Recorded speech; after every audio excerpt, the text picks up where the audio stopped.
ഒരു ബിസിനസ് തുടങ്ങി അതൊരു സക്സസിലേക്ക് എത്താൻ കുറെ സ്ട്രഗിൾസ് നേരിട്ടുണ്ടാവും.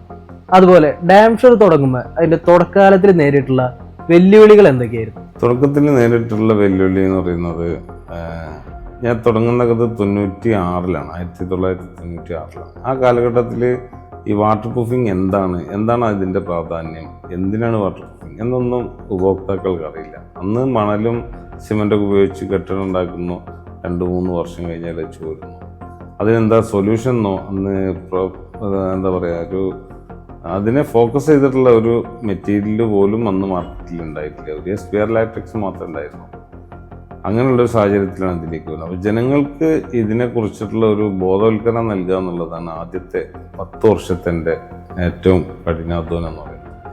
പിന്നീട് വന്ന സിവിൽ എഞ്ചിനീയേഴ്സ് അതിൻ്റെ പ്രാധാന്യം മനസ്സിലാക്കിയിട്ട് അവരുടെ പ്രൊജക്റ്റിലൊക്കെ അത് ഉൾപ്പെടുത്തി. അതുകൊണ്ട് തന്നെ വീടുകളുടെ ഭംഗിയും അതിൻ്റെ സുരക്ഷയും ദീർഘകാലം നിലനിൽക്കുന്ന രീതിയിലേക്ക് മാറി.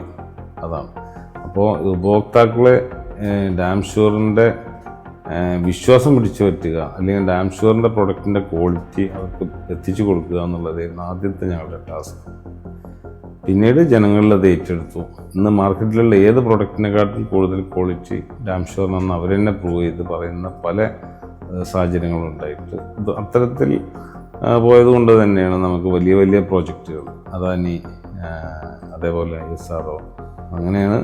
ഞാൻ വെല്ലുവിളി എന്ന് പറയുന്നത് ഏറ്റവും വലിയൊരു വെല്ലുവിളി അതാണ്, ജനങ്ങളിലേക്ക് വിശ്വാസം പിടിച്ചു പറ്റുക. Damshore, expert bill care.